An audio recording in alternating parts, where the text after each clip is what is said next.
Hello everyone. जैसा कि आप मेरे लास्ट वीडियो में देखा था कि हमने प्रोजेक्शंस को कवर किया था, जिसमें हम सेलेक्ट कर सकते थे और डिसेलेक्ट कर सकते थे फील्ड को। अब भाई हम देखते हैं किस तरह से हम डेटा मैनिपुलेट कर सकते हैं। तो जैसा कि आप देख सकते हैं मेरे स्क्रीन पे एक डॉक्यूमेंट है, जिसे मुझे मैप करना है एक डिज़ायर्ड की। जैसे कि मेरे पास अपना कोई भी मैं की नाम दे करके उसमें मैं एक वैल्यू बाइंड कर सकता हूँ, जो कि डॉक्यूमेंट के अंदर एग्जिस्ट नहीं कर रही है। तो ये किस तरह से होता है, तो इसका से समझने के लिए पहले हम ये समझते हैं कि किस तरह से प्रोजेक्शंस का वैल्यू बाइंड होती है। तो जैसा कि आप देख सकते हैं एग्जांपल के तौर पे मैंने लिया है कि प्रोजेक्ट की जो प्रोजेक्शंस के टाइम पे जब देते हैं तो ये हमारा डिज़ायर्ड की हो सकता है, या हम कोई भी तरह का की चूज़ कर सकते हैं। स्ट्रिंग फॉर्मेट में कोई भी स्क्रीन चूज़ कर ली। उसके बाद जब हम वैल्यू में इसकी की को बाइंड करते हैं तो डॉलर के साथ में डॉक्यूमेंट का की जो एक्चुअल में एग्जिस्ट कर रहा है की नेम जो कि डॉक्यूमेंट में है, जैसे नेम। इससे क्या होता है कि जब ये ऑपरेशन परफॉर्म होती है तो डॉलर इसको रिप्लेस करता है जो भी एग्जैक्टली उस इटरेशन में नेम उसको इससे वैल्यू से रिप्लेस कर देता है। एग्जांपल के तौर पे जैसे देख सकते हो फुल नेम है जो कि मेरा डिज़ायर्ड फुल नेम की है, और जो मेरे पास नेम है वो मेरे पास में डॉक्यूमेंट का नेम है तो की है, तो इसको की से मैं यहाँ पे ये रिप्लेस हो जाएगा। तो इस तरह का डिज़ायर्ड आउटपुट हमें मिल जाएगा। तो ये हम कुछ प्रैक्टिकल्स देखते हैं। तो आइए देखते हैं। जो एग्जांपल था मेरे पास में, मैंने फुल नेम लिया विथ डॉलर नेम जो कि एग्जिस्ट कर रहा है, आया। तो इस तरह से देख सकते हो अब ये नेम बन गया। तो एक एक समझाने के लिए एग्जांपल था। अब मैं कुछ एक दो पॉइंट और कुछ पॉइंट्स कवर करता हूँ मैं। तो आइए हम देखते हैं कि हम कैसे अपने अंडरस्कोर आईडी जो कि हमारे पास में ये है किस तरह से अपना हम इसको डिज़ायर्ड नाम दे सकते हैं। क्योंकि जैसे हमारे पास यूज़र्स का कलेक्शन है तो हमें जनरली रिटर्न करना है तो यूज़र आईडी के नाम से डॉक्यूमेंट रिटर्न हो, ना कि अंडरस्कोर आईडी से। तो हम इसको इस तरह से कर सकते हैं, अपना यूज़र आईडी दे दिया नाम, उसके बाद डॉलर अंडरस्कोर आईडी सेम तरीके से बाइंड कर दिया हमने। तो इससे ये बाइंड हो गया। और एक चीज़ और बताना चाहूँगा इसमें कि जब आप इसके अंदर में जब ये इस तरह से प्रोजेक्शंस काम कर रहे हैं तो आप एज इक्वल टू 0 परफॉर्म नहीं कर सकते। क्यों नहीं कर सकते? इसलिए नहीं कर सकते क्योंकि जो ये डेटा मैनिपुलेशन और जो हम काम करते हैं इसके साथ में, जो ये डेटा को बाइंड करने का काम करता है, तो ये भी एक तरह का सेलेक्ट ऑपरेशन ही होता है। तो हम उस टाइम पे डिस्कार्ड ऑपरेशन परफॉर्म नहीं कर सकते until only for underscore ID, क्योंकि वो डिफ़ॉल्ट में आई रही होती है। तो ठीक है, अब हम नेक्स्ट देखते हैं कि किस तरीके से हम इस डेटा के अंदर में और कौन कौन से हम परफॉर्म कर सकते हैं। तो एक और चीज़ है, जैसे कि मान लो आपकी प्रोजेक्शंस किया आपने इस तरीके से, और आपको एक पूरे डॉक्यूमेंट को लोड करना है, मतलब पूरे डॉक्यूमेंट एक ही की के अंदर आ जाए। जैसे मैं देता हूँ कि यूज़र, कोई भी नाम ले लेता हूँ, यूज़र ऑब्जेक्ट। इसके लिए कुछ हमारे पास में एग्रीगेशन वेरिएबल्स हैं जो कि मैं आगे एग्रीगेशंस में कवर करूँगा। तो पूरी की पूरी आप डॉक्यूमेंट को एक में लोड कर सकते हो, मतलब यूज़र आईडी एक बन गई, उसके साथ में पूरी की पूरी ऑब्जेक्ट आ गई। वैसे ही अब इसके बाद अब जो ऑपरेशन परफॉर्म करना चाहो कर सकते हो। तो बट ये सारे बेटर होते हैं एग्रीगेशन पाइपलाइन के साथ यूज़ करने में। अभी तो हमारे पास में सिर्फ find and projection operator view कभी कर रहे हैं, तो अब धीरे धीरे कवर करेंगे हम लोग।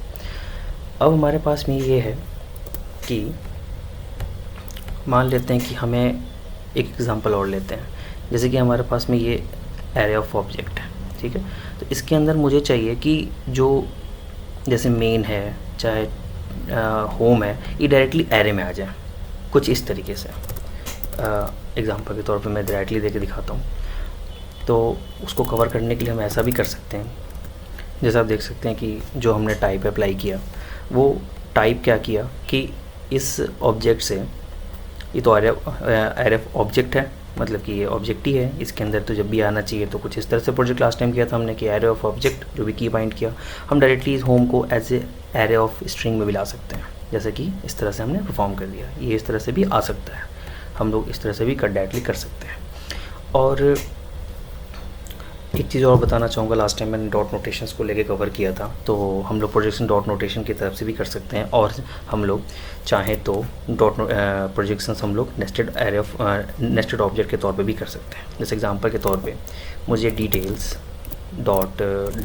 के अंदर मुझे बस ईमेल चाहिए, तो मैं इस तरह से भी कर सकता हूँ कि एक ऑब्जेक्ट को सेम इस तरह स्ट्रक्चर बना करके दे सकता हूँ।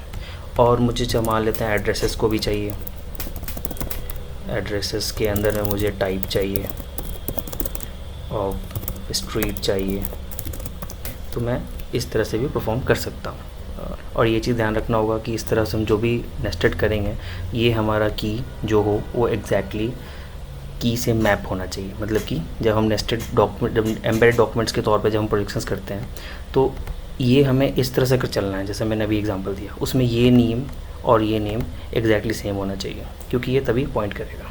वो हम मैनिपुलेशन का काम हम चाहे तो अंदर भी कर सकते हैं, कोई बड़ी चीज़ नहीं है, वो मैं करके भी दिखा दूँगा आपको। एड्रेसेस स्पेलिंग जैसे मेरी गलत हो गई थी यहाँ पर, इसीलिए देख सकते हैं कि इस तरह से हम कर सकते हैं बाइंड। तो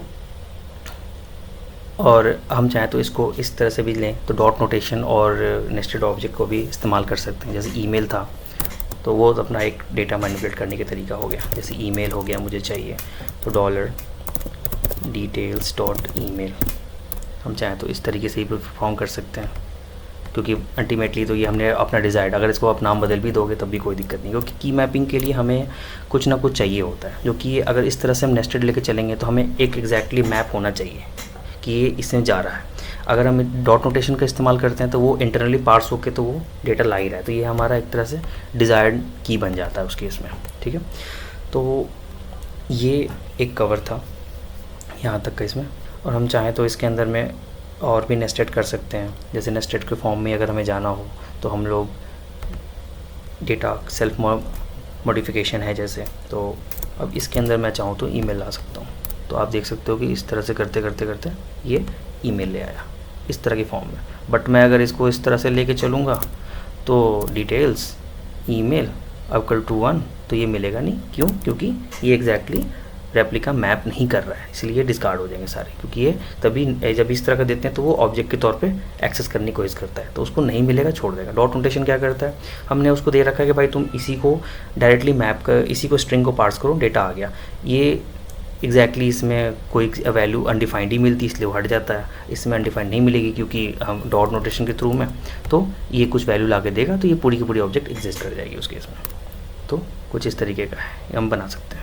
तो हमने आज देखा कि डॉट नोटेशंस के साथ में और हम अपना डेटा एक तरह का नेस्टेड ऑब्जेक्ट्स भी बना सकते हैं, डेटा में पूरी तरह स्ट्रक्चर बदल सकते हैं जैसे हम लोग, और अंडरस्कोर आईडी को भी रिप्लेस कर सकते हैं।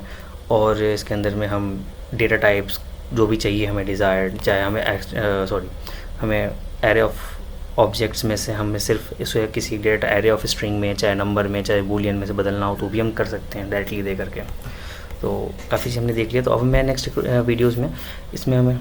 वीडियोज़ में कुछ इसके ऑपरेटर्स के बारे में कवर करूँगा, जैसे कि प्रोजेक्शन के साथ में कुछ ऑपरेटर्स इस्तेमाल होते हैं, उनको मैं नेक्स्ट वीडियो में कवर करता हूँ। तो अभी तक की मुझे लगता है इतना काफ़ी है। तो ठीक है, मैं नेक्स्ट वीडियो में मिलता हूँ फिर आपसे।